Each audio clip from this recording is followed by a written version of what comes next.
大家好，我係貓哥啊！今集咧我哋就開一部好特別喺勒芒賽事嘅一部經典嘅保時捷跑車啦，咁就係962LM 嘅。咁呢一部車咧其實係微影同 Spark 共同去合作推出嘅呢一款車啦，咁就會有一套兩款以及一部單一嘅款式啦。咁今集咧我哋就一齊嚟睇下呢部咁特別嘅車啦，同埋咧原來呢部車都因為原來咁耐以前嘅世界咧已經有 bugs 呢樣嘢嘅咯喎。咁今集咧，我哋就一齊嚟睇下啦。咁記得喺影片開始之前咧 ，CLS 啊 ，and the English subtitle has now available. Please enable the English subtitle feature. Let's go。喺傳奇嘅勒芒24小時耐力賽入面咧，保時捷當然係常客啦。咁當時咧1980年嘅時候咧，就創造出原型嘅車款保時捷965啦。咁其後咧亦都攞到唔少嘅勝利嘅，但係因為咧改咗賽制啦，而唔符合規格啦，咁改咗個賽制之後咧，咁亦都要保時捷諗方法，令到佢可以再次上場啦，於是乎咧就創造出962啦。咁其實喺外觀上面咧，基本上同956就非常相似嘅。咁呢部車咧係1984年咧去到1994年咧，為保時捷咧攞到3場嘅勝利啦，咁就係總冠軍啦。咁其後咧，其實962亦都俾 Koenig 咧佢哋咧呢幾位咧去做一個私人改裝嘅街車，變成咗一部街車品牌啦。咁為咗滿足 GT1 嘅量產車嘅要求啦，咁佢哋就生產咗好少量之餘咧，亦都基於一個咁樣少少嘅漏洞咧，令到呢一部車咧可以再次喺舞台上出現啦。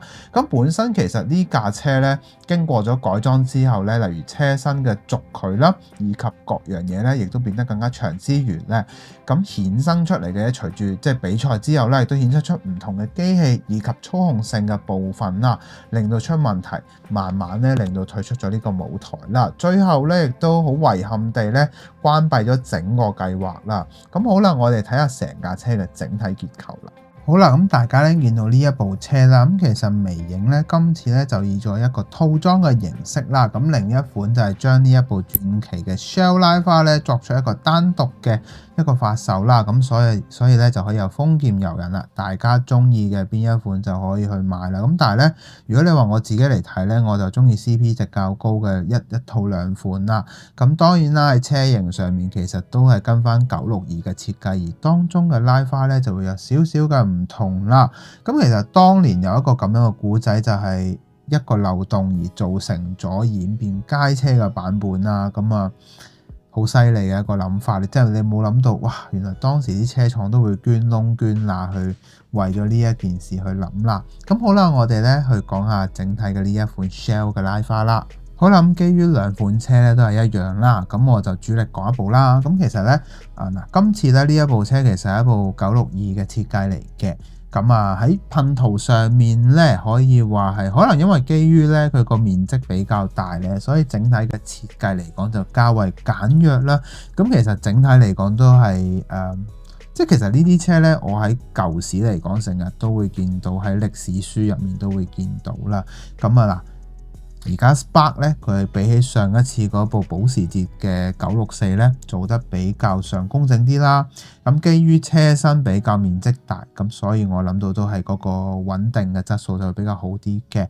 咁呢個拉花咧係根據翻1994年耐力賽嘅款式啦，咁用上咗一個全白色嘅保時捷車身，呢隻白咧亦都係佢哋專用嘅保時捷白色啦，配上一個招牌嘅 Shell 拉花嘅，咁中間亦都帶有一個半光澤嘅我哋叫做水滴型嘅設計啦。咁上面亦都有好多密密麻麻唔少嘅一啲拉花圖案細節咧，亦都係唔錯嘅。咁基於啦，咁其實呢一架車我攞上手俾大家睇下先。咁成架車嘅亦都用上咗大量嘅水貼啦，而水貼嘅感覺呢個貼服度呢，以及厚度呢，亦都係相當之適中嘅。咁可以話呢，當時呢一款車衍生出嚟真係可以話係一個字啦，扁啊，成架車可以話係突顯到一個車身嘅流線型嘅線條之餘咧，亦都係減低風阻去到極致嘅一個產物嚟嘅。車尾嘅位置亦都好短啦，咁啊盡量將個下壓力咧，將佢撳到最低，提高最高嘅下壓力啦。咁好啦，我哋會由頭講到落尾，我哋先從車頭嘅部分講起。好啦，嚟到車頭嘅部分啦。咁其實首先咧，第一個我哋睇到嘅部分，當然就係成個字成架車一個字扁啦。咁咧可以睇到兩邊車轆嘅部分咧係凸起咗之餘咧，而兩邊嘅半月形嘅下壓線咧，直接將氣流帶入去呢一個冷卻器嘅部分。我哋轉頭先再講啦。咁呢一個位置咧做得都相當唔錯。光滑度咧，亦都係適中嘅，咁啊令到成個整體嘅感覺咧都唔錯啦。咁第二點咧，當然就係呢一個車頭燈嘅部分啦，咁亦都相當之唔錯嘅。四盞燈咧，亦都比較精靈啲啦，通透度亦都適中啦。咁我自己咁睇啦，如果呢一個位置咧有少少燈膽嘅質感咧，因為其實呢架車嘅線條真係好簡單粗暴啦，變咗。如果有啲位置可以提升翻，就會靚仔好多啦。兩邊嘅側鏡咧大細亦都係適中嘅，我覺得非常之好嘅呢個位捉得。咁啊嗱，水貼嘅 shell 拉花部分啦，咁呢一個位置咧亦都厚薄度咧亦都適中啦，唔會有種好浮嘅感覺啦。另外啦，水撥當然有包啦。水撥嘅上面呢一個位置咧 ，spark 咧喺一個重點嘅位置，有注意到就係兩邊我哋叫做保時捷嘅呢個額頭貼嘅部分咧，有做少少嘅缺口位置嘅。呢一個位置係必須要做到嘅，因為咧佢當時真係咁樣黐上去嘅。咁呢一條線咧直接伸延至車尾嘅部分啦。咁呢一個道門咧亦都好得意嘅，佢用一種海鷗翼嘅設計啦。咁呢一度咧通透度咧亦都係十足嘅。咁好啦，我哋由車側嘅部分睇下啦。嗱，從車側嘅部分咧，我哋可以睇到啦。咁其實整體嘅車側部分非常之修長嘅，由車頭一路凸起伸延至中間，好長嘅一個過程啦。而呢一個面咧亦都非常之平面，基本上咧你可以話係一個長方形嘅一個立方體啦。而去到車尾咧就會有少少微微嘅翹起啦。咁呢一個咧亦都係造成到佢最大嘅下壓力，令到車手可以得到最大嘅我哋叫做操控性啦。咁喺車鈴嘅部分咧就用上咗類似 BBS 嘅款式嘅。咁呢一度咧啲紋理我亦都覺得非常之好啦，都合格啦。咁啊希望日後咧如果佢喺啲細節上面再做得好啲咧，就更加之好啦。咁喺車呢一個我哋我叫佢做你當係蝌蚪又好，水滴型嘅設計都好啦。用上咗半光澤嘅黑色嘅，而周圍咧亦都冇任何溢出嘅部分啦，呢度做得唔錯啦。以及咧可以睇到咧車頂有個 GT1 嘅組別啦，即係話其實當時嚟講係因為一個咁樣嘅 bug 咧，令到佢可以參加到 GT1 嘅組別啦。咁其實當年咧仲有咩車係可以用呢個 bug 去參加咧？就係豐田啦。咁啊，大家有興趣可以睇下啦，就係即係喺當年嘅1994年，如果打 Toyota 1994年咧，就可以揾到相關嘅資料噶啦。嗱，咁其實 Shell 嘅字體咧非常之立體啦，咁呢一個水貼咧做得相當之唔錯嘅。另外喺車側嘅呢一個超巨型嘅 Shell 嘅拉花咧，冇任何嘅斷裂嘅紋啦，咁我覺得佢呢個位置咧亦都交足貨噶啦，因為正常嚟講咧可能會有少少嘅斷裂層嘅，咁從任何嘅角度睇咧都冇任何嘅突出啦，咁呢度做得相當之唔錯啦。咁第二點咧，我哋最後咧就當然係一個35號嘅車啦。咁其實第一名咧係落36號車，咁第二名咧就係35號車啦。咁值得留意嘅部分咧，就係呢一個少少嘅疏氣位啦，呢度咧其實係有做到嘅。咁但係咧，如果你話深度嚟講咧，可以再一度強化咧，成個質感就會好好多啦。好啦，嚟到車尾嘅部分啦，咁其實成個車尾咧，我覺得相當之唔錯嘅，冇諗到 Spark 咧喺呢一個位置咧做得咁工整啦。首先第一點啦，兩隻夾層嘅尾翼咧，做得相當唔會話好有啲歪啊，有任何嘅唔工整啊，或者一啲屈曲嘅位置做得唔好等等嘅，咁呢啲咧全部都冇啦，咁啊非常之好嘅。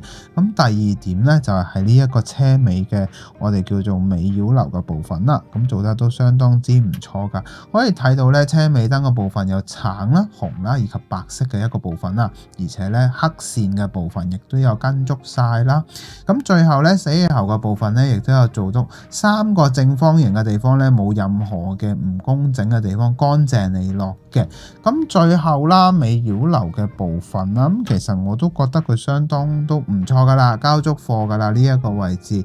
即係佢營造到嗰個我哋即係未來 F1 嘅 floor 嘅設計啦，咁呢度一個下壓力嘅部分啦，咁呢一啲位置咧亦都做得相當之唔錯嘅，咁啊大致就係咁啦，咁啊嗱，咁其實咧今集咧就冇一個內籠嘅部分嘅，因為咧我開咗個內籠部分真係睇唔到，因為佢咧用一啲好特別嘅組裝方法，令到我完全睇唔到，但係咧喺內部嘅結構嚟講就相對地比較弱少少嘅，咁所以咧如果希望日後喺裏邊嘅刻畫咧再多啲咧，成個質感就會好啲啦。咁好啦，我哋咧又拍埋另一部車俾大家睇下啦。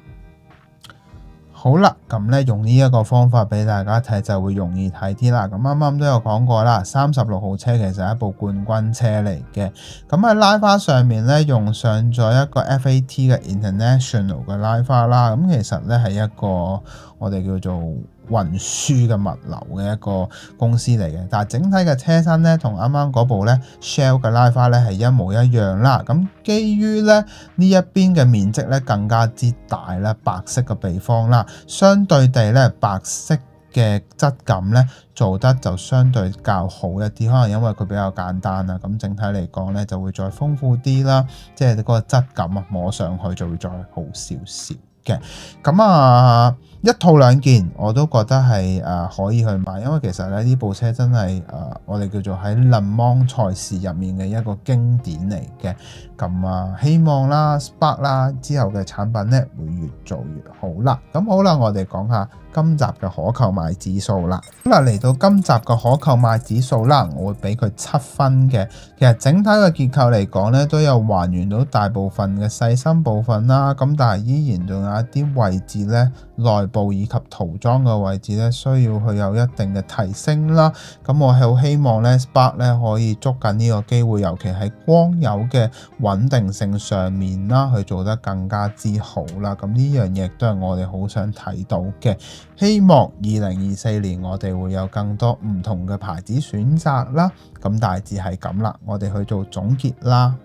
好啦，大家咧就睇晒呢條片啦。咁嗱，其實都臨近歲晚啦，都 last day 啦。咁我哋下一條片咧，當然就係2024年會見噶啦。